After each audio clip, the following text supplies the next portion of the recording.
Welcome back. I'm Jen Goldbeck from the University of Maryland, sitting in on the Kojo Nnamdi show. I'm talking with Randi Weingarten, Michael Petrilli, Emma Brown, and Denisha Jones about standardized testing, the Common Core, and other issues related to education. Randi, we've been talking about testing, but I'd like to get a couple more thoughts from you. One of the issues that's commonly discussed here, especially in the D.C. region, is charter schools. Can you talk a little bit about charter schools and the role that they're playing in public education? So, charters, one of the people who initially proposed charters was one of my predecessors, Albert Shanker.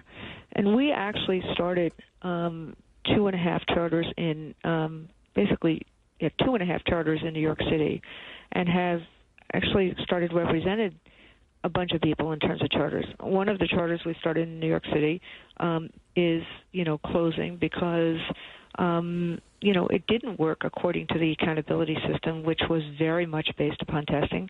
The other two are doing incredibly well. The one in the Bronx has done has been on the top of that accountability system for years.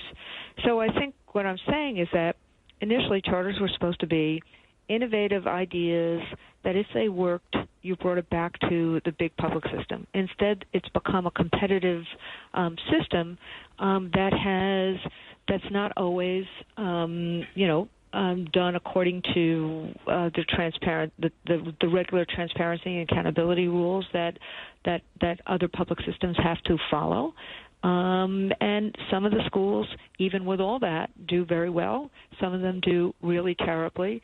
But and many of them actually have drained money out of the other public school systems. So bottom line is they're not used for the intended purpose of trying to see if there are innovative practices that could actually be used to help school systems writ large improve. And as a result, there's a lot of controversy about them. Mike Petrilli and others have seen, have actually taken a lot of steps to try to shine the light on what's happening in Ohio, where you have terrible examples, or in Philadelphia, where you have terrible examples of mismanagement and other types of things. Bottom line is, we have to reclaim the promise of public education. We have to help all kids succeed. We have to create a ladder of opportunity for all kids, and that means rolling up our sleeves and really focusing on, creating safe, collaborative environments for kids and for teachers, having, really building the capacity of our teaching and our principal force and giving them the tools and time they need to do their jobs, having real engaged curriculum, including art and music, so that kids actually want to come to school and do the kinds of things that they will grow both soft skills as well as other skills, and finally have the wraparound services so that we can mitigate poverty. It's not rocket science, but it's hard work.